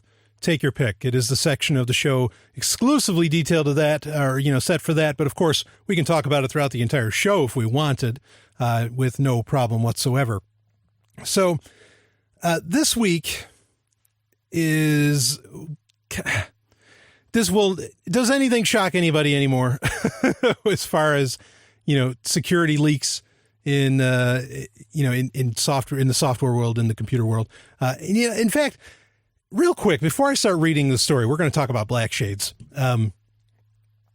That article I read earlier, Everything is Broken. Why didn't that get written a long time ago? I'm a little, I mean, clearly it was tried, Quinn Norton, the author of the article, of the blog, I guess you could say, she had posted that it was in 2012, that look, everything's fucked. So people have known this for a while, but I guess maybe it's just all coming to head, or maybe people are just getting a better understanding. I mean, I think this is a really important reason to look at those courses like we talked about at udemy.com. So that way you can just have an understanding. You don't have to, nobody can know everything. Okay. Of course, especially in the computer world. I mean, you can't. It takes entire teams to develop the stuff that we use today, but it helps to know a little bit, even a little bit. Okay. So here we go. This is from CNBC. Originally it was from Yahoo, but the Yahoo story won't come up for some reason. And it's Inside Black Shades. Hackers are watching you on infected webcams. Yee-hoo. Imagine this scenario. You're using a personal home computer, then without your knowledge, a cyber spy starts compromising your machine. The attacker infects the entire computer, including your webcam, and starts spying on you remotely. It sounds creepy and straight out of science fiction, but prosecutors and digital security experts say it's a real, present threat. Earlier this week, federal prosecutors announced charges against creators and users of a disturbing software program called Black Shades. Its key feature is a kind of malware known as a remote access tool, or RAT for short. Using Black Shades, cybercriminals take over, or governments, they won't mention that, take over victims' computers for spying and money-making purposes, experts say. Criminals also listen to, I guess I repeat myself, right, when you say criminals and governments? Criminals also listen to victims through infected computer microphones, monitor users' keystrokes, and virtually rifle through personal documents and pictures. For just $40, the Black Shades RAT enabled anyone, anywhere in the world, to instantly become a dangerous cybercriminal, able to steal your property and invade your privacy, said Preet Bharara, the U.S. Attorney for the Southern District of New York. He made the comments at a press conference Monday. Despite the recent crackdown on Black Shades, cyber experts say RAT isn't disappearing overnight. Consumers need to protect themselves against more effective, cheaper malware, which makes them alluring for cyber thieves with few tech skills and little money. All right, real quick. The U.S. Attorney for the Southern District of New York, or Preet Behara. I'd love it if a reporter or someone who is doing research on the story would walk up to one of these and U.S. attorney is effectively a politician. Okay. Maybe not dictionary definition wise, but effectively a politician. But I mean, I'm sure some senator would have said the same thing. They would have gone to them and go up to one of them and just say, well, could you explain to me how exactly Blackshades works? No, you don't have to tell me how the Linux kernel works. I just want you to tell me how Blackshades works.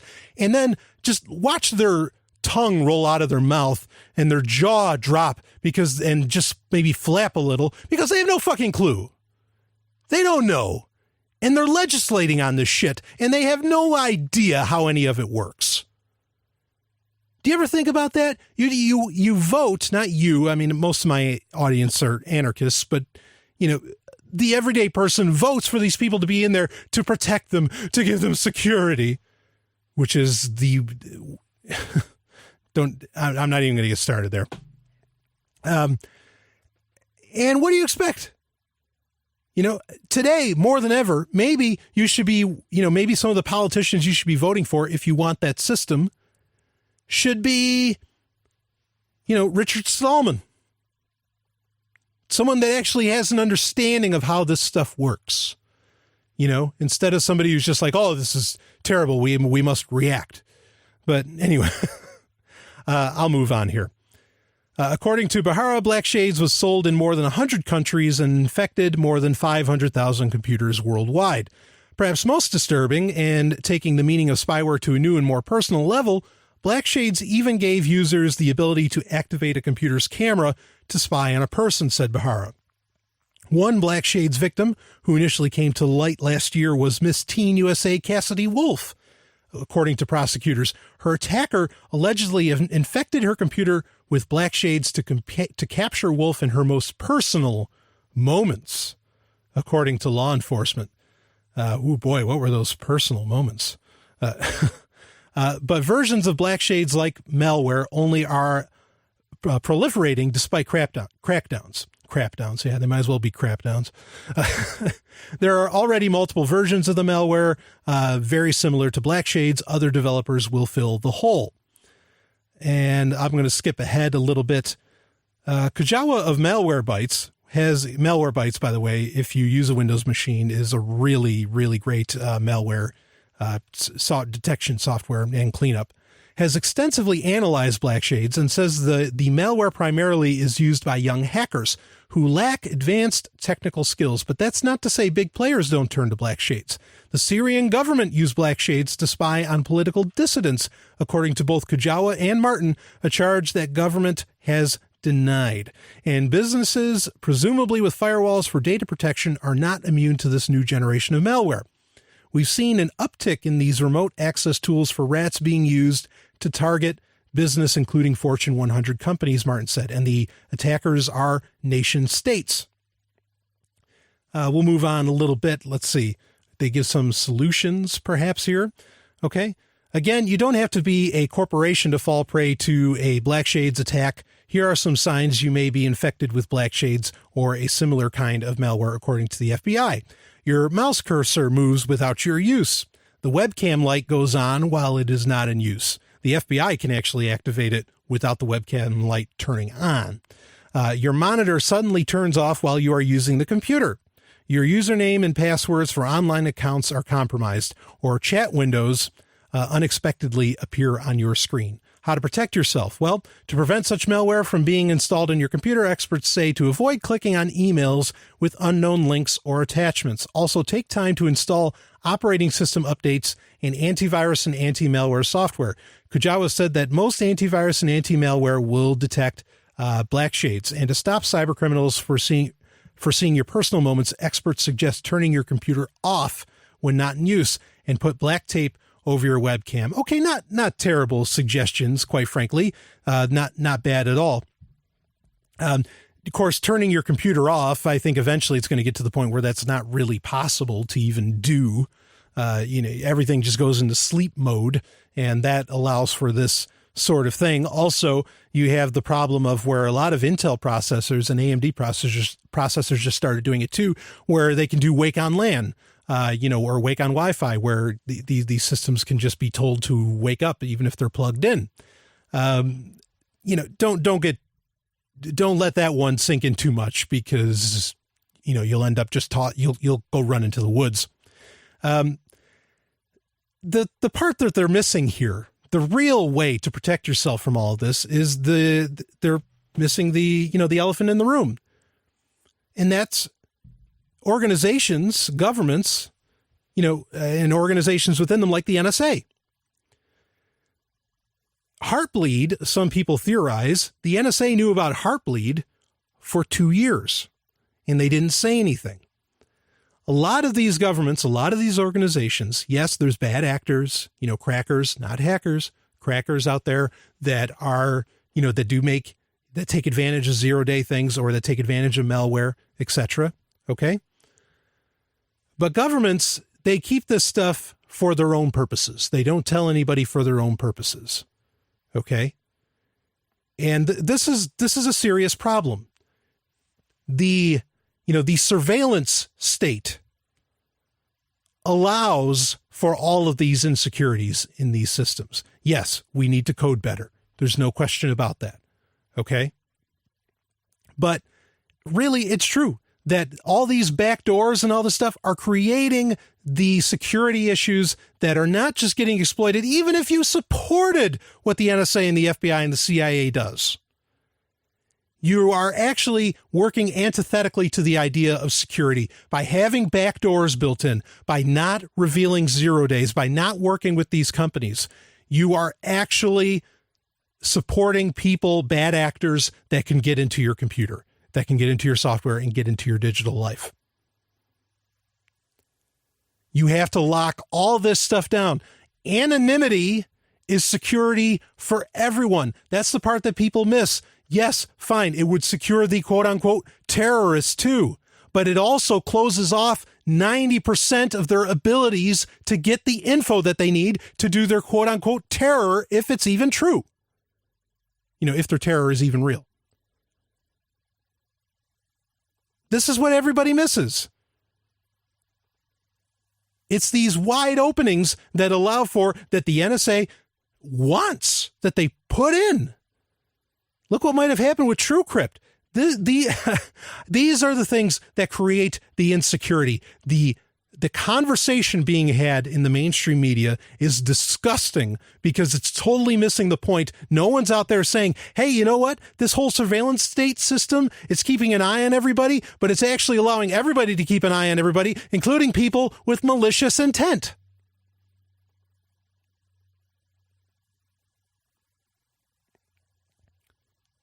Yeah, everything's broken. I don't think that's unfair to say. And this is the kind of crap that happens because of it. We can change it. We can demand better. And that's really it. Get away from Windows. Go ahead and use systems like Linux that are designed for security, etc. Demand better. I'll be back with more. This is Sovryn Tech. Hey, everybody. I really appreciate all of you that listen to Sovryn Tech. I hope you have as much fun listening to the show as I do making it. And hey, if you have a good time listening or learn something from listening, you can donate to the show. Just look in the show notes at sovryntech.com. There you'll see addresses for Bitcoin, BLACKCOIN, Next, Litecoin, whole slew of ways to donate to the show. And believe me, I'm not going to complain if you only send 2 millibits, or what equates to $2, unlike some people. But, also you can donate via PayPal using the affiliate links on the left-hand side of sovryntech.com. And oh yes, please feel free to use those affiliate links. You can also help the show by circling me on Google+, following me on Twitter, or following Sovryn Tech on SoundCloud. Anything you can do to help, believe me, it helps. So I love all of you, and thank you so much for listening. Now let's get back to more Sovryn Tech. Well, looks like we made it out of the country. Good driving. Let's find some place to relax. Somewhere with a nice big bed, I think. Let me pull up an app. Sounds good to me. Software of the week. It is time for Software of the Week, and boy, after this show, I think I need to go visit that bed with someone special. But Software of the Week, is where I talk about an app, a piece of software, whatever that I find particularly useful. Sometimes it's something that's really terrible. I was tempted to do TrueCrypt as Software of the Week just to say, look, we need to get away from it now. But I just did it earlier in the show, and so there's no need for that. I do want to actually mention something, and the links are in the show notes for both of the pieces of software I'm going to talk about, both apps I'm going to talk about. A listener actually emailed me. I recommended Sygic as a map alternative to Google Maps because it works so well offline, even though we talked about earlier in the show that apparently Google Maps is doing a better job of trying to be offline, still doesn't compare to the world-class service that is Sygic, in my opinion. But if you do want to use a bit of both, perhaps, this listener actually recommended it's an app called Maps to Sygic. And so this allows for Google Maps and Sygic to actually interact with each other. Really handy. I love it. And please feel free to do this. If you want me to talk about a piece of software, if you find something great that maybe I didn't know about, please send it to me. Go ahead and send me an email. I really appreciate that. It means a lot. So anyway, that Maps to Sygic, you can check that out. But I guess while we're on the talk of maps that maybe, because Sygic's great for traveling the world because you can literally download onto, say, a tablet, or if your phone has enough storage, literally the entire map of the world with turn-by-turn directions, which is, phenomenal.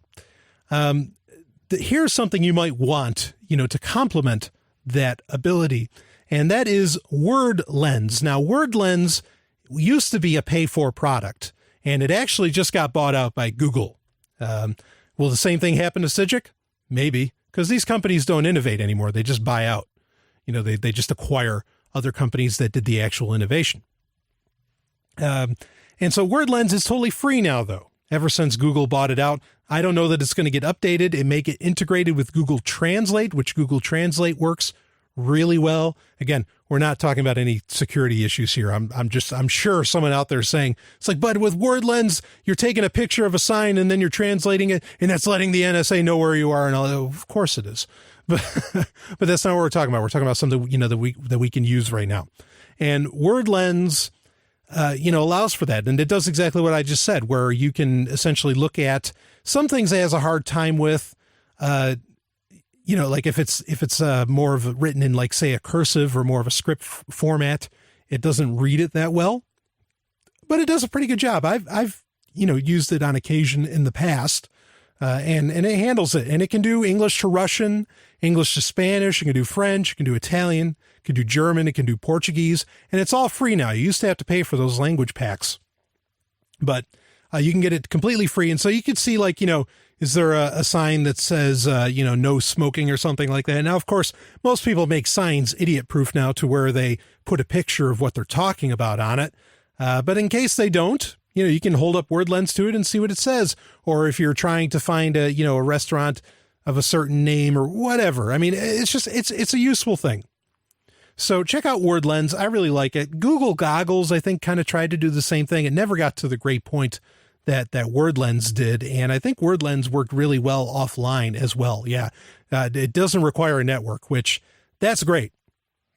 I'm all for that because if the device requires me to have a data connection, especially if I'm traveling the world, don't dare count on a data connection if you're doing some serious traveling of the world when these things would be needed. So having stuff like Sygic and now WordLens really makes for a great package that allows you to traverse the world without knowing other languages. Now, I'm sure Google Glass is going to, actually Satya Nadella, they talked about how Skype at the Code Conference just this past week, they were talking about how Microsoft is making so that Skype can, in real time, translate a conversation that you're having with somebody halfway across the world. That's pretty interesting. That's pretty cool. It's kind of like the Babelfish in The Hitchhiker's Guide to the Galaxy. Of course, the word Babel, most people can, consider synonymous with evil. and take that for what you will. But Google's certainly trying to do the same thing. That's why they called it last year before they came out with a new version of Hangouts and they got rid of Gtalk and all that. They called it Babel. Maybe which Babel just is spelled the same way as Babel, which is the Tower of Babel. That's why I say that Babel to a lot of people is an evil thing. I don't think it is, but hey, whatever. So do check out WordLens. I don't know if it's going to get integrated or not, but Google, although according to Mike Elgin, this is not true. Google is working on offline connectivity for things, but WordLens really offers just a great offline ability to do this translation. And so I see that as pretty quintessential to have. So I recommend picking it up. And again, it's totally free. And don't forget about Maps to Sygic if you want to do that. If you want to integrate maybe between like Google Now and Sygic, really handy. I'll be back with more. This is Brian Sovryn.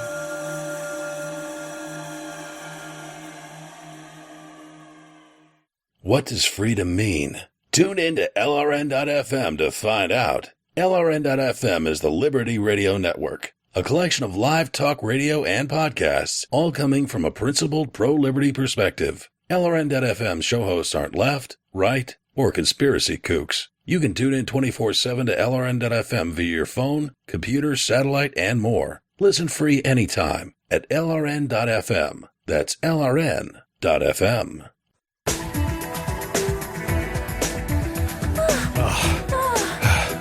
Oh, Natalia.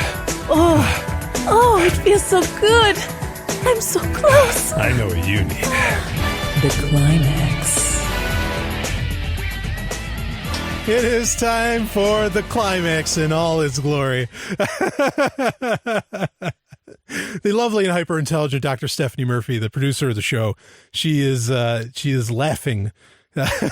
She had yet to hear all of these come together.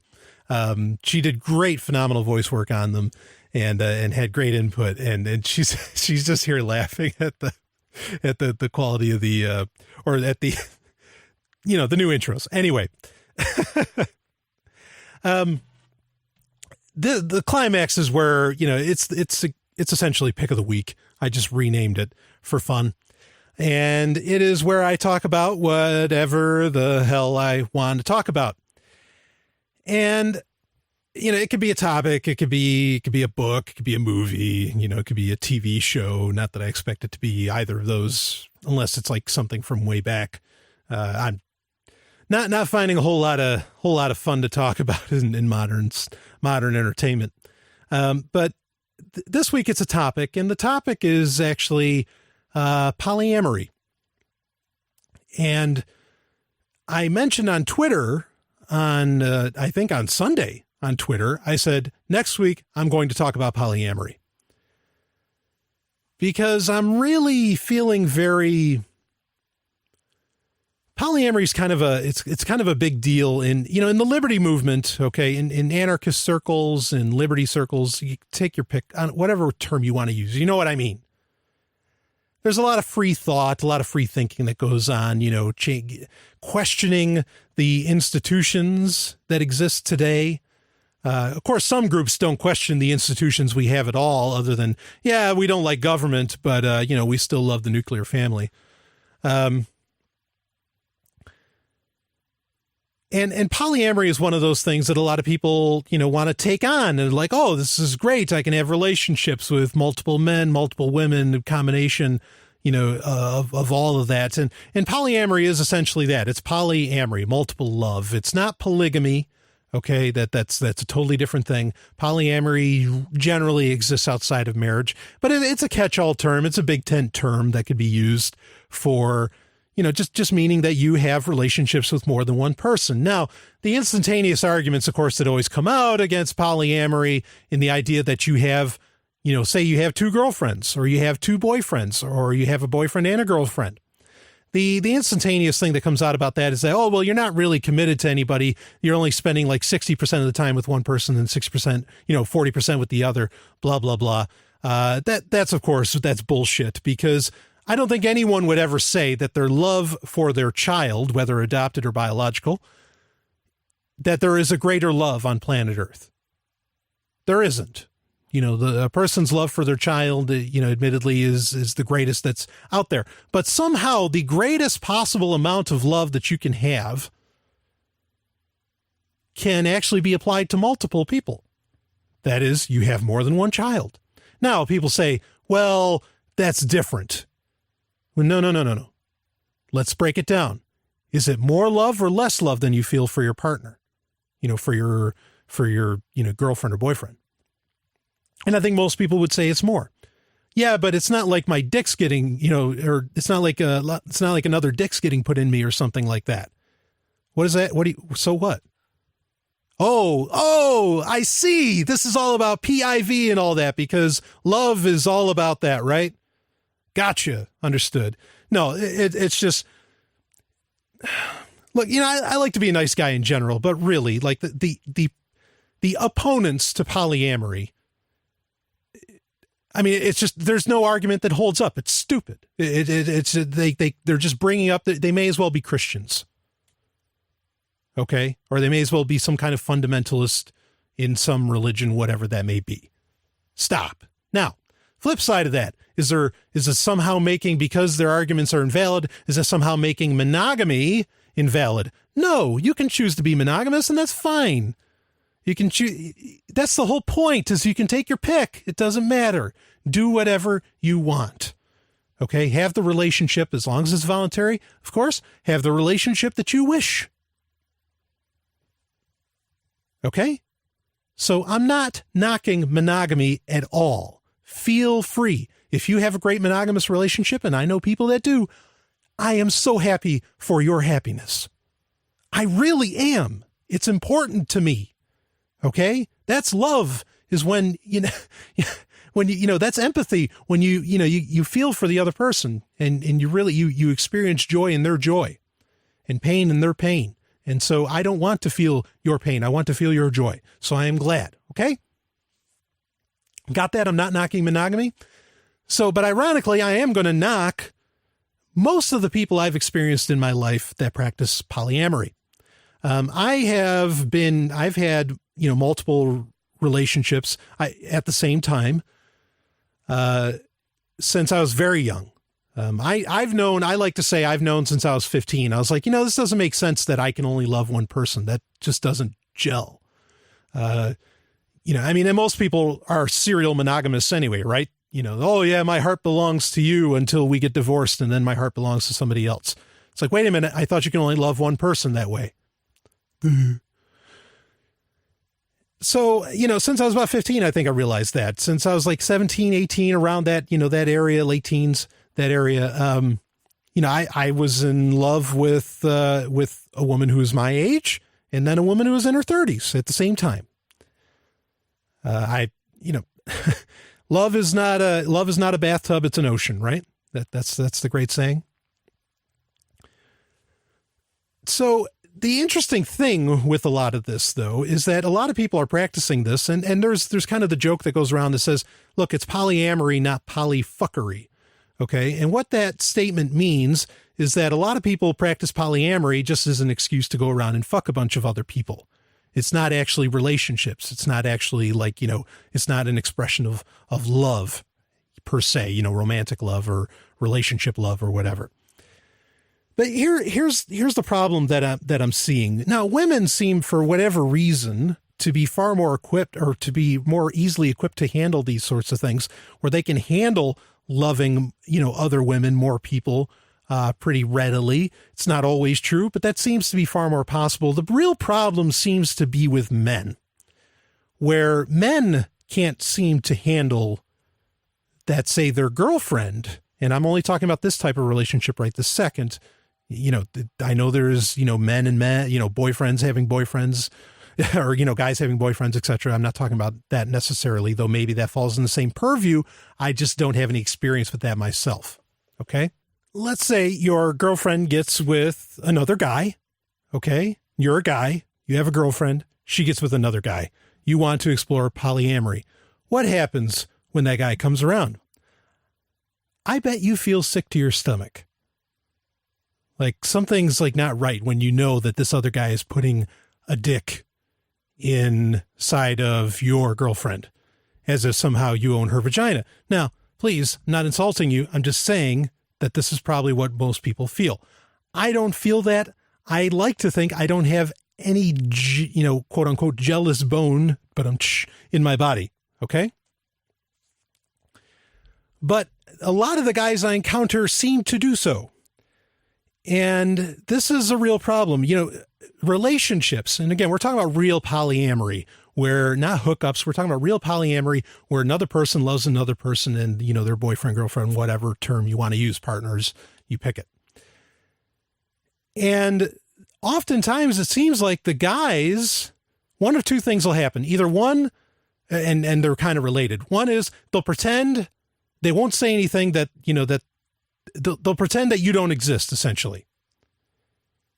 And they ignore, you as the guy with the girlfriend. They ignore you, and there's no communication there. Now, again, not everybody has to be chummy, but there should be some kind of line of communication if you are all in some kind of relationship. You don't have to be in a relationship with the other guy, by no means, but there should be some form of communication, okay? Just because, again, like I said, love, empathy, that's all about, having happiness in the happiness that your partner, that someone else experiences, like your girlfriend. And so she's happy with this guy, then, knowing more about that, should make you happier.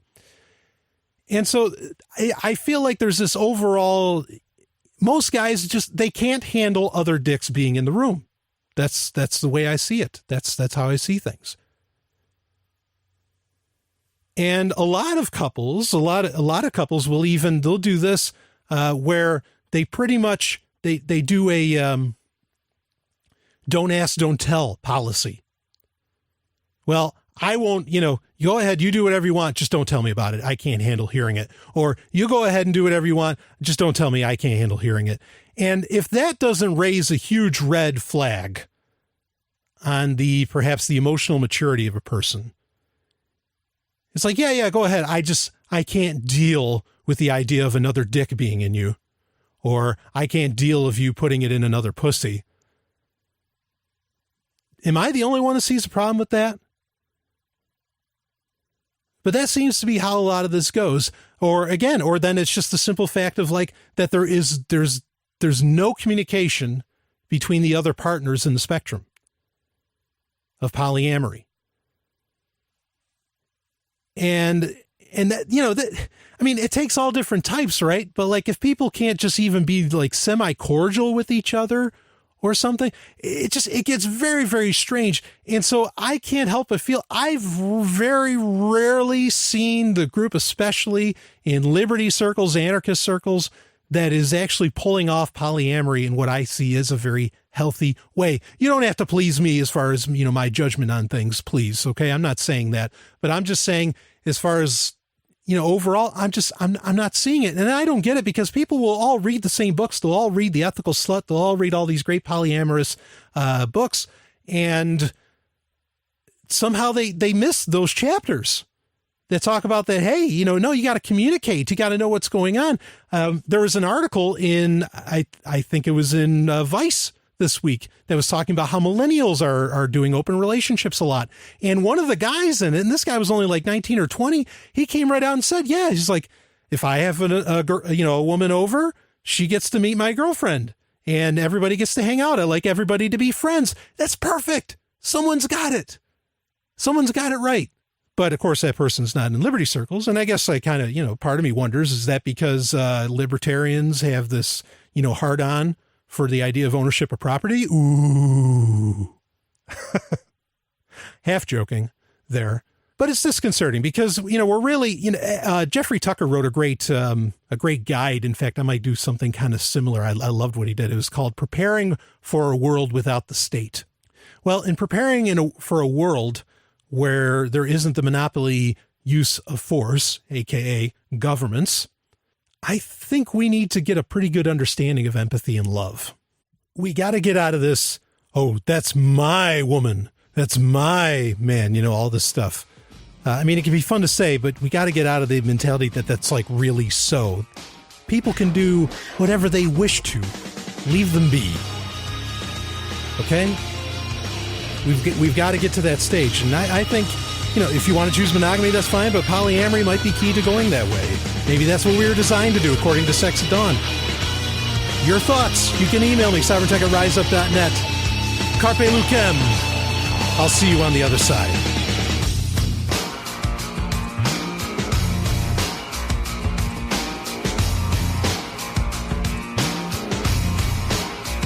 You just experienced Sovryn Tech.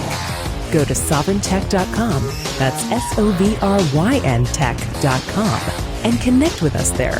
Find links from today's show and catch our podcast feed. Sovryn Tech is copy heart. Copying art is an act of love, and love is not subject to law. So please share the show however you like. Welcome to the evolution.